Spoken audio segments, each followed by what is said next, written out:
Welcome to the hottest movie review on the internet today, the A-List Review. I am your host, the Game Changer, Wes Troop, and I'm here today with another review.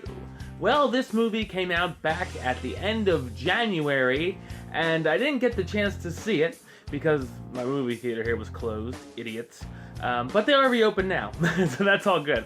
But anyway, this is a movie that slipped me by. So it's just coming out next week on DVD and Blu-ray. You can find it on DVD and Blu-ray if you want to check it out yourself. But is it worth checking out? And that's what we're going to find out today, at least my opinion, because I'm here to review the 2016 disaster drama, The Finest Hours. Will these be your finest hours? Let's find out.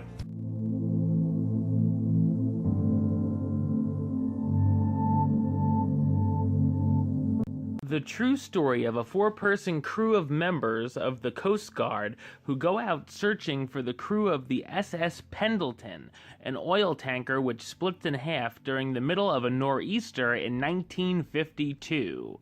The film follows the crewmen as they brave the harsh conditions to just do their job and save the men stranded at sea.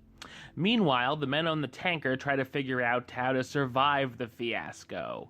So what did I think of The Finest Hours? I thought it's a mostly bland disaster drama. The effects from the storm are decent enough, but certainly nothing groundbreaking on the screen. The Finest Hours starts out with a love story where our hero meets a girl he had talked to on the phone for a blind date. Cut to a little while later, and she proposes to him, and he denies her, denied, but then he changes his mind. Then the film follows three different stories throughout. The Coast Guard hitting some rough waters while trying to find the crew in peril, the crew on the tanker bickering a bit but coming together to hope they don't sink, and the lead crewman's fiancée on her way home after yelling at the chief for letting the operation happen. The pace is very slow, and many elements here are redundant. Once the rescue finally happens, and I mean finally, there's a bit of suspense at least. The action scenes at sea are even just really average. I feel this may be a film that older audiences might enjoy a bit more than I did.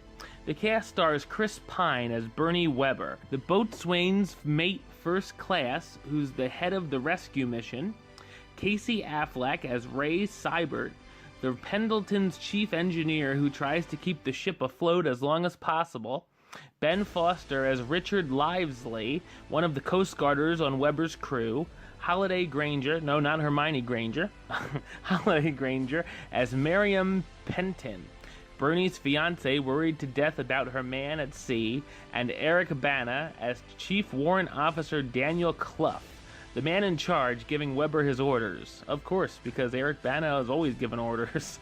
It all comes to a close with a schmaltzy finale, and then pictures of the real live heroes in the credits. While there's nothing truly terrible about this film, and it does honor the heroic actions of the crew, The Finest Hours is a lackluster and forgettable experience. I'm gonna give it the rating of meh. It's okay.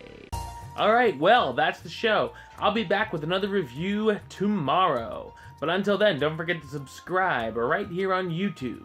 youtube.com/westside515. You can like the show on Facebook, facebook.com/westtroupaList.